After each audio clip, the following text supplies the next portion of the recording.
And now for part 2. But first, a word from our sponsors.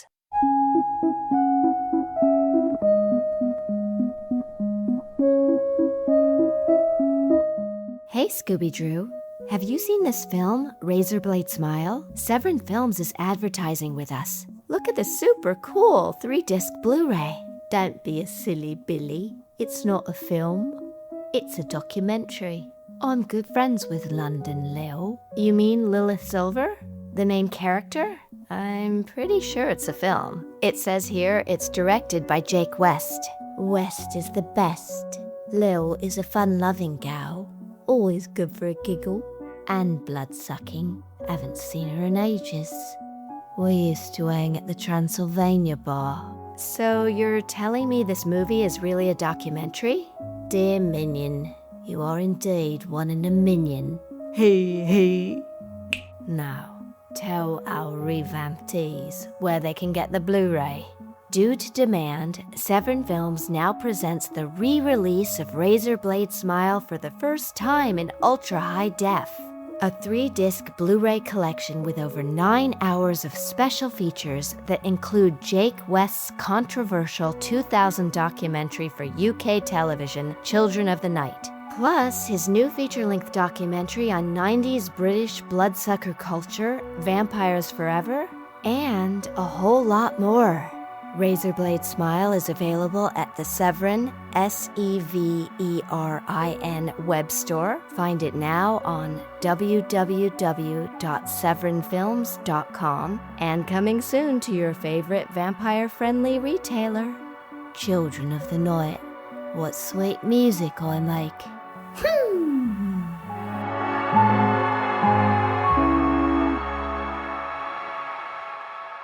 Lines and sides are being chosen. They are. Giles literally turns his back on Jenny in the scene. His allegiance is clear. I pledge allegiance to the Buzzy, with captivity and torture for all. Nice. Oh, by the way, when airing, this marked the show's move from Mondays to Tuesdays. As a result, Innocence ran just one day after Surprise! Seeing Spike hiding under the stairs after being emasculated by Angel is kind of rough. In my defense, I have a trauma bond with Angel, and I'm not in my right mind. You're never in your right mind, due to the trauma. Point taken. Oz is part of the gang now. He's the one who thinks that we may be at the mall. This mall was not open anymore. If I remember correctly, it had recently gone under. Our crew were the only ones there. I loved the crowd scene. There's so much variety of people and the different looks, and it honestly made me long for the days of standing in line at the movies. Aww, going to the movies was such a huge part of my life. Same. Every weekend, multiple times a weekend usually. Saving babysitting money so that I could go and try to sneak into movies that technically I wasn't allowed to. Oh yeah, did the same. Mm-hmm. Or trying to get someone to buy you a ticket who was older so that you could do it. Oh, and all the people watching, and you'd see people from school you wanted to hang out with, and you were just automatically cooler just by being there. Buffy refers to the judge as the Smurf. Let's sing Father Abraham of Smurfland. What is this? The parts you sing. And you too, join in, Re-Vamptees. Where are you all coming from? From Smurfland where we belong. Are you talking just like us? No, we Smurf, it's much less fuss. Do you do things that we don't dare? We are real Smurfs, so we don't care. My God. Can we never do that song again, ever, please? We have really weird music this episode. Yes. Thank you, Drew. That's crazy. That's just crazy. Ooh. All right. I think that's one of our best. Yes.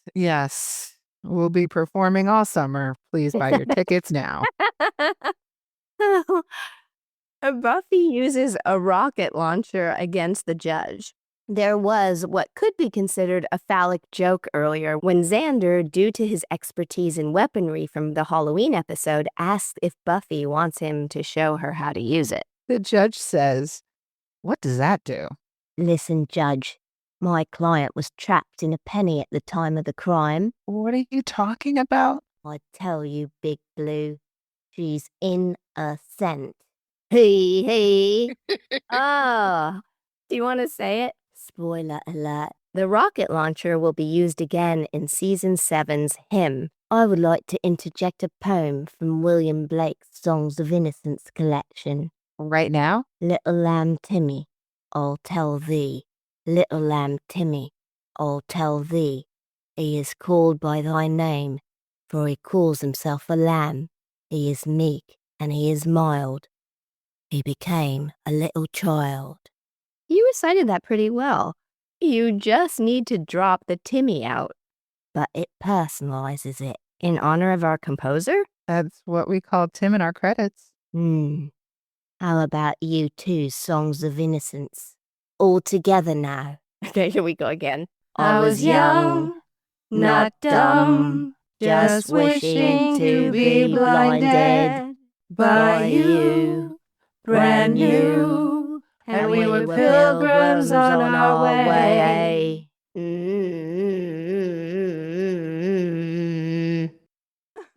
Thank you, Drew, for that musical accompaniment. Very special, very Drusilla. The stunt after Buffy fires the launcher is a very cool stunt. Jennifer Badger doubled me and did a fantastic job on this. I added the freak out when I landed. Freak out? I just couldn't stand all those little bits of Judge on me. Joss loved it, and he came up and said, "Now that's why you are Drusilla." The sprinklers coming on are a great touch. It harkens back to Innocence. No, the intimate scene of Angel and Buffy in the rain and the intimacy in his apartment in Surprise. Well, yes. The water everywhere also could represent Buffy's overflowing emotions, confusion, and even passion, which is still present. Water has been a theme. Angel jumped in to save Buffy at the dock earlier. Now it's a very different story. Quest for Camelot posters are seen everywhere. The Postman and Fallen posters are in the mall too. These were all Warner Brothers movies. Since this was the WB, the Warner Brothers network, they used the set deck as cross-promotion. Buffy and Angel duke it out. Do not underestimate a woman's or a person's rage. Angel thinks he's broken Buffy, but he's actually released another level in her. So true. He underestimates her fortitude. Buffy can't stake him. She can't kill him yet. She does kick him hard in the balls, which is so unexpected and satisfying. That she does, and yes, it is. She's showing him she's no mollisher. Angel presents that his obsession with Buffy, his stalking her, his desire to hurt her, his glee in her pain reflects how much love his souled self had for her. This is a dangerous message that predators and abusers often use, that their heinous actions were caused by love, by an epic love. This is not love. This is sociopathy, and Angel is demonstrating that. Giles is just great. He lets Buffy know he isn't disappointed in her and that he understands how hard the coming months will be. He supports her, and he respects her. Giles dances between a parental role and a peer, having just had his own heartbreak. Do you know what movie Joyce and Buffy are watching? Stowaway from 1936. That is right. Good Night, My Love is the song being sung by Alice Faye. It is sung earlier in Stowaway by who, do you know? No. Shirley Temple. Now I must rewatch Stowaway. Also, I want to reread Age of Innocence. I actually reread that recently, and it's very frustrating.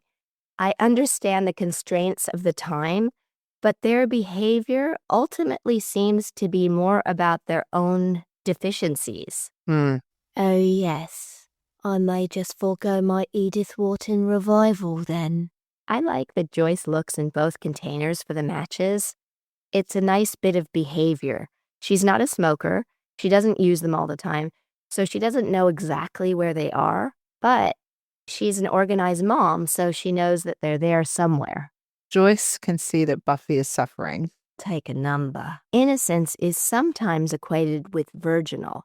Sex is the current in both surprise and in innocence. Still annoying. Joyce asked Buffy, "Do you really think you're ready?" It's a Victorian puritanical notion that assumes that sex inherently corrupts the body or soul in some way. We continue to propagate the unhealthy Madonna whore complex, which Freud coined. It's a psychological defense mechanism where men perceive women as either Madonnas, pure, saintly, asexual, and respected, or whores, debased, sexual, and unworthy of love.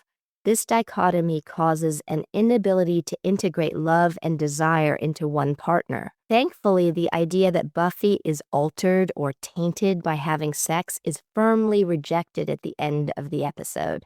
Yay! Joyce gives the conclusion to her unfinished thought from earlier, which indicates that Buffy is the same. Who she is constant. It's innate. It's not corrupted. She hasn't lost anything. She's not sullied by Angel. She looks the same to Joyce, and as far as she, Giles, and the entire show are concerned, that will never change. We see that she has the support of two wonderful parental figures, her actual parent and Giles. With the birthday candle, "I'm gonna let it burn" could be seen in different ways. Have you ever just wanted to let it burn? Meaning that burning it down is the end of a chapter? Yeah.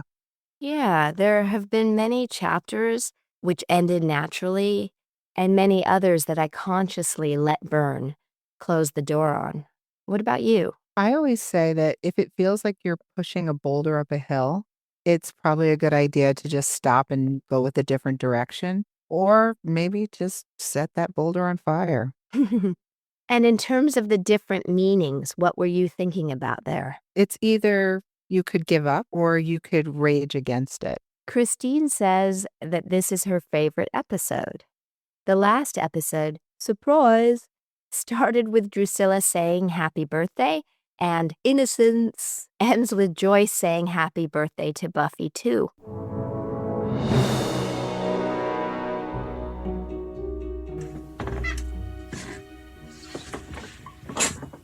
Testing, 1, 2, 3.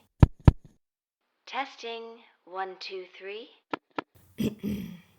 One-of-a-kind handmade concept jewelry from Eternal Craft is anchored in Gothic elegance. What are you doing? Oh, this is lovely. Oh, I want it. Where did you get it from? Drew, I was recording. You can't just walk in the middle of a session. Did you not see the red light? I thought it meant stop in and say hello. Anyway, Jennifer makes them with semi-precious stones and strong, powerful crystals. Ooh, I'm having a vision. These pieces are designed with their own unique identity, inspired by mythology, mysticism, art, music, and literature. Every piece is iconic, like me. Drew melody as always, but I have to agree with you about the jewelry. Minion Juliet, look in my eyes. No, stop trying to hypnotize me. It'll never work. They in me. Yes, mistress. Bring your credit card. Go to eternalcraft.org and buy me 2 of everything. Yes, mistress. I love recording sessions. The episode goes out on the Goodnight My Love song. It's touching. You really feel the loss of Angel. Some of us feel the gain of Angelus. Really? That's why I'm here. To lend the vampire perspective. Point taken. As long as it's not Mr. Pointy taken. He. Oh.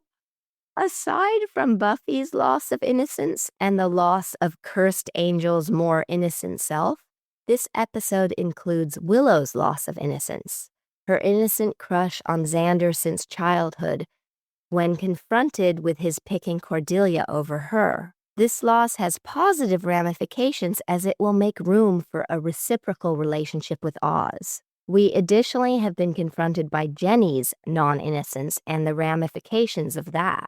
The other key loss of innocence is the audience's.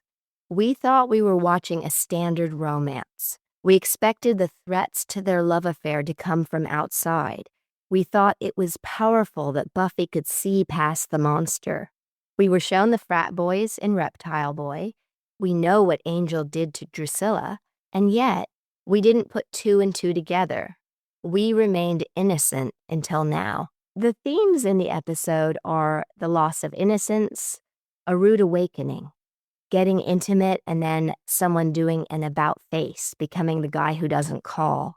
It explores rejection and separation. This may be off topic, but that's never stopped you before. This makes me think of what Tom Robbins and Pablo Picasso wrote. What? It's never too late to have a happy childhood, Tom Robbins.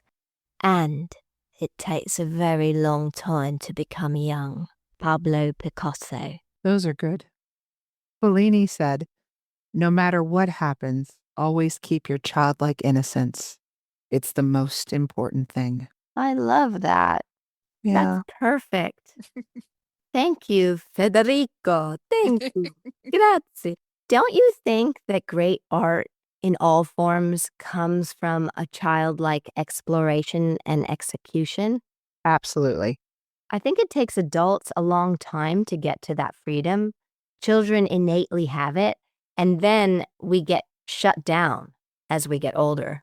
So we have to learn to access that again. I always think it's good to go back and revisit the things that you enjoyed as a child and then try to find ways of bringing them into your adulthood to keep joy in your life and also have grounding. I remember seeing an interview with Al Pacino where he said for Scent of a Woman, he was having trouble executing the blindness. And then he looked at his young child and said, hey, how would you play blind? And his kid did it. And he was like, oh, that's it. That's all I need to do. Just that. I've never had a guy that didn't call after being together. I did know that, panicky feeling of something is off here. It's not what I thought it was. The boyfriend that we talked about in Ted, who had been abused as a child, we had a really lovely courtship. Yeah, that works. And just as we were getting very close, he pulled away. He couldn't tolerate consistent intimacy. When it happened the first time, I definitely had that, familiar hearkening back to my parents' abandonment feeling. I remember exactly where I was, in the car outside the dry cleaners of all places, on the phone with him when I knew everything going forward was going to be difficult and fraught. I also had a boyfriend who I did an equity play with out of town. Our characters had a volatile attraction, and so did we, but we didn't get together during the run of the show. It was unspoken, but I think we both felt it would be unprofessional, so we waited till the very last night before closing. Unbeknownst to me, he had been on medications and had decided to stop taking them. A couple months later, he had a breakdown and subsequently became very mean. If I would cry, he would make fun of me and say, oh, boo-hoo-hoo you. He once put his hands around my neck and made a joke about strangling me. He didn't press or cut off air, but it wasn't funny. It was scary. Needless to say, I had an he's behaving so differently. This won't ever be the same. He's not who I thought he was. Panic, and then the realization setting in. The difference between my experiences and Buffy's, besides the dating a vampire aspect, is in looking back, there were signs. There were definite red flags. The seeds were there. There was a lot of past trauma which was either not being looked at or which we were responding to and reenacting. There were signals there all along. Although I guess this does apply to Buffy too. She and the whole gang have looked past Angel's history. Interestingly enough, I approach things differently with my first time. My mother had always said, don't do anything unless you can afford it. So I kept that in my head and I waited a pretty long time until I decided that I could afford the consequences. But I kept listening to friends' stories about I was so in love with them and then they never called me and the heartbreak that followed afterwards. It just felt like it was way too much emotion to put on one event in your life, especially at a fairly young age. Even though I had grown up being a head over heels romantic, when it came to that particular situation, I was extremely pragmatic. I scheduled it. You did? I did. I absolutely did. I was 21 and I scheduled in the planner. I was working on something and I was able to step away from for a while to meet this person. In the end, it wasn't romantic. It wasn't sweet and dreamy, but it also didn't have this earth-shattering heartbreak. And we really lost touch pretty quickly afterwards. So I kept thinking if I had been head over heels for this guy, that really would have crushed me. So I tried to avoid that initial compounded heartbreak. And I don't regret that particular choice. I saved my heartbreak for later. Aw. I was actually 21 too, but my first time was romantic and we were together for years and years after that.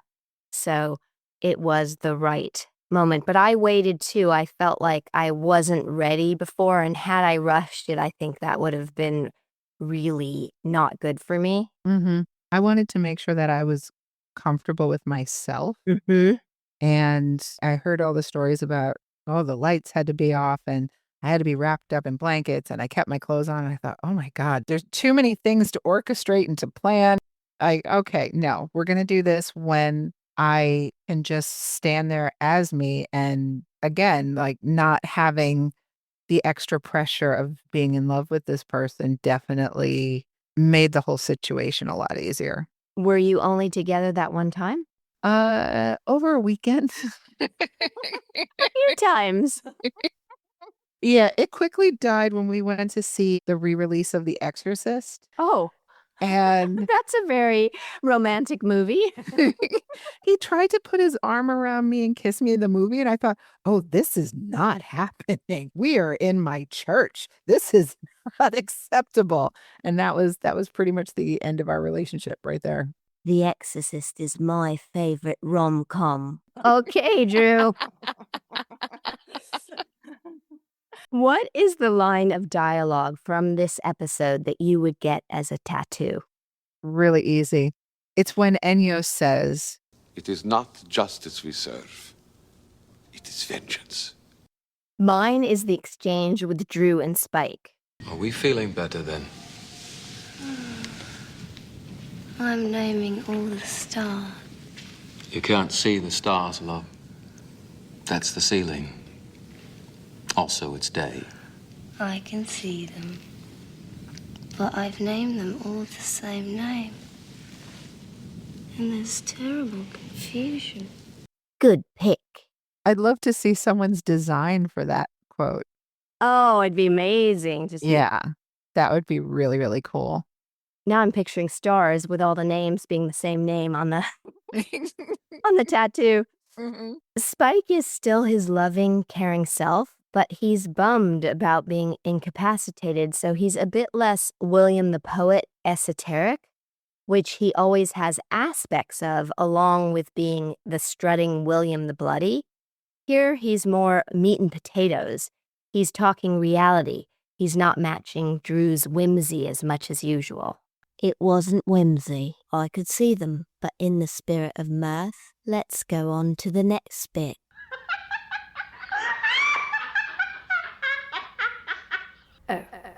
Enough of something extremely different. Different.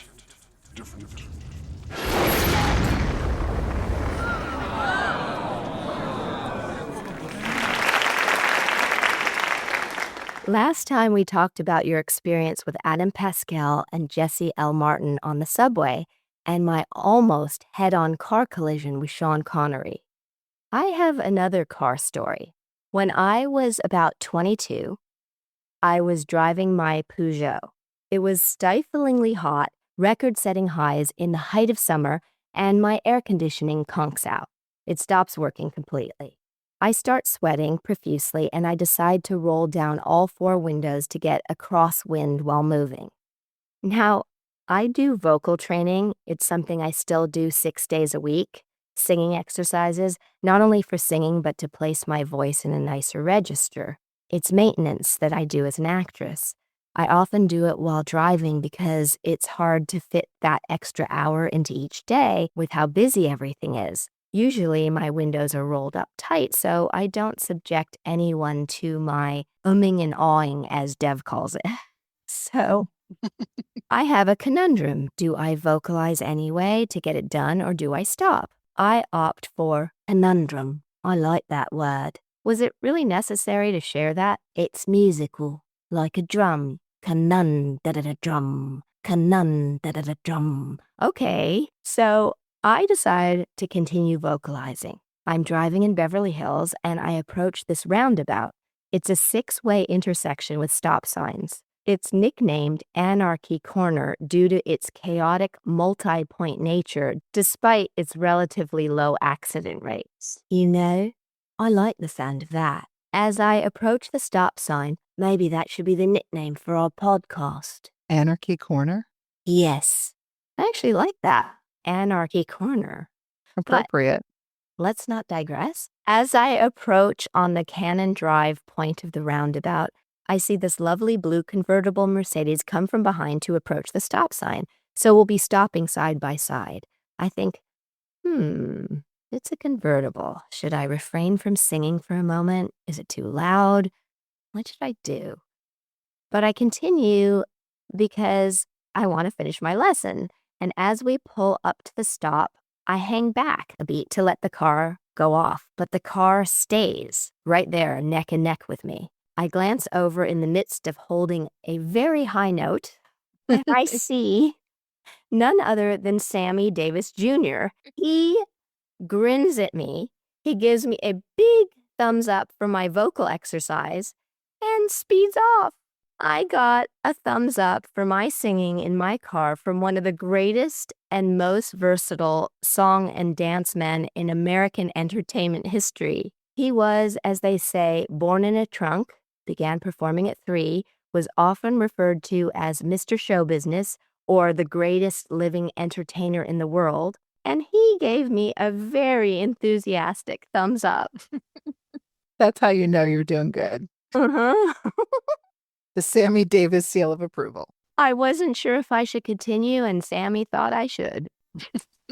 What about you? Well, funny enough, today we didn't come across a celebrity, but I got to spend some time with one of my brothers, Chris, and we had been talking about different musicals that we enjoyed growing up. Mother was very big into theater and musicals and just music in general as well. So we were singing different show tunes in the car, and we settled on going back over the score for The Scarlet Pimpernel. Oh, I was loving it because he's a tall guy, broad-shouldered, and he kept saying, no, go back to that song. I love singing that song. So you had the two of us on an unusually warm day here after weeks of snow, windows open, singing at the top of our lungs, going back and forth from laughing through a song and singing with a French accent, and people are just looking at us left and right. Neither of us care. I was just so happy in this moment with the simple joy and how neither of us were worried about what anybody else thought. Self-conscious at all. But Yeah. you also had backup and you were singing a song, not just vocal exercises. They're not as joyous a thing to do. Well, we had the music lower because we wanted to make sure that we could both be heard. So if you were listening outside the car, you might not have heard the music. You definitely heard us. Would you say that your brother has more of a singing voice like you or Drusilla? Oh, I'm afraid to answer that because I don't want to incur the wrath of Drusilla. Or your brother? True. I think I'm a little bit more afraid of Drusilla, though. Yes, you should be. Exactly. I don't know those songs. or I would lend my rendition to them right now. Okay.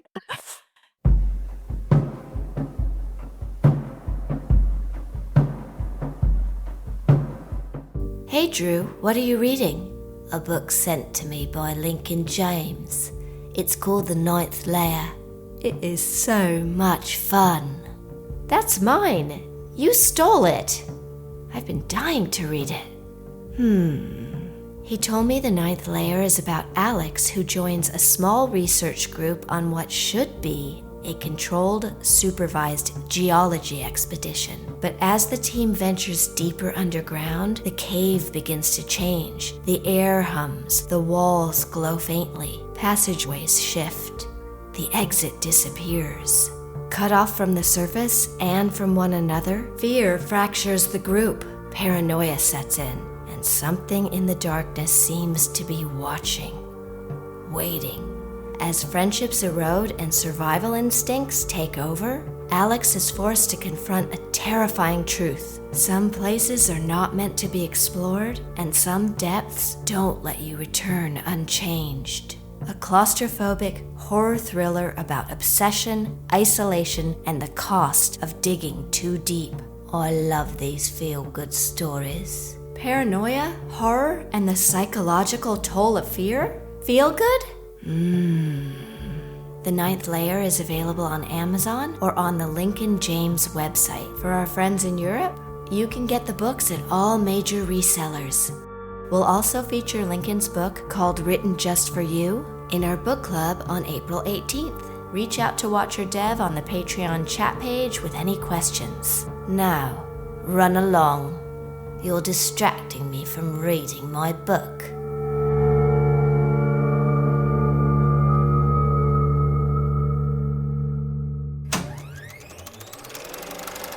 The missing scene that could have been in this week's episode.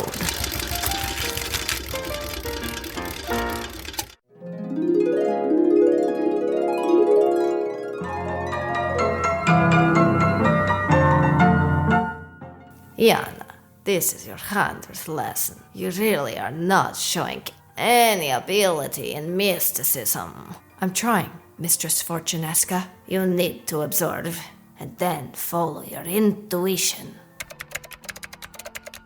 Again with the note-taking. You are too tied to the Compact Desk Pro XE. How did you know what this is? I read the label.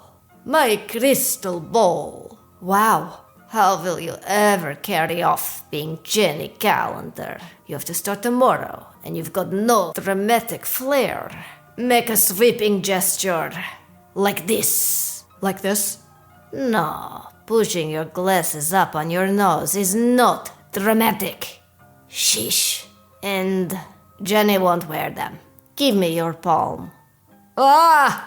You definitely should stay away from windows. What? Why? Listen, I think if you handled the syllabus differently, I would respond better. I've put together some notes. This isn't half bad. Maybe you will be good as Jenny. Although you might not see and therefore head off something critical in relation to the happiness and the lovers. What do you mean? That's all I got for now. Go and venture forth to Sunnydale. Mistress Fortunesca, I see something in your crystal ball. What is it you see? I'm gonna fall for a librarian. Ugh, no talent this one. Utterly ridiculous.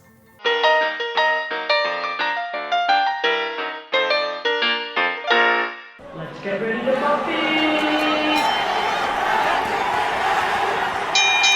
Vengeance Val was the victor in our first inaugural Battle of the Uber Buffy fans. If you would like to challenge her title and be considered as a contender for this season's battle, please email revampedpod@gmail.com. Yes, be sure to include your name, where you weigh in with your number of watch-throughs, where you're located, something interesting about you or something you think would be good to share, And your social media handles. yes, woohoo. Woohoo. Boop boop be Drew. interview with the vampire. This evening's vampire question. Yes, mister. So I was thinking about this, considering our episode. If you were a vampire, how would you feel about a relationship with a human? Well, time and again, I ask you for a threesome, and you always decline. And somehow you still keep asking. A tryst would be fun. Nope, a thrice-way could be brilliant. No. No. But let's break your question down in a philosophical way. It's very risky from the human perspective. Look at what Buffy is dealing with and what Sookie dealt with in True Blood. The vampire could get carried away and kill you. Or it could be like the hunger. Once you do start to age, you're put in a box in the attic to live trapped for eternity. Ooh. No, thank you. But from the vampire perspective, I personally have never wanted to date younger men. I love that Dev and I share cultural references and we share experiences. We won't get into being 240 and wanting to date a teen, because if vampires did exist, they should be illegal and also ew. But imagine the difference of having such a huge cultural gap with someone. No, not for me. What about you? Yeah, I agree. Generally, I haven't really dated people younger than myself. And even in my age group, there are issues with references where I realize that I have a wide variety of interests that a lot of people don't necessarily share. Yeah, being a vampire and dating a human, I just think that there are so many extra issues that you're going to face that I thought a relationship is supposed to be sort of a vacation from a lot of these things. And instead, you're adding to the pile. So I think if anybody else wants to do it, that's their business. But for me personally, it just feels like a chore.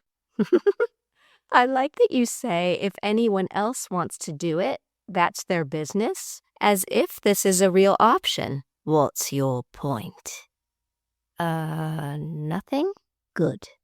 Take it from yours truly.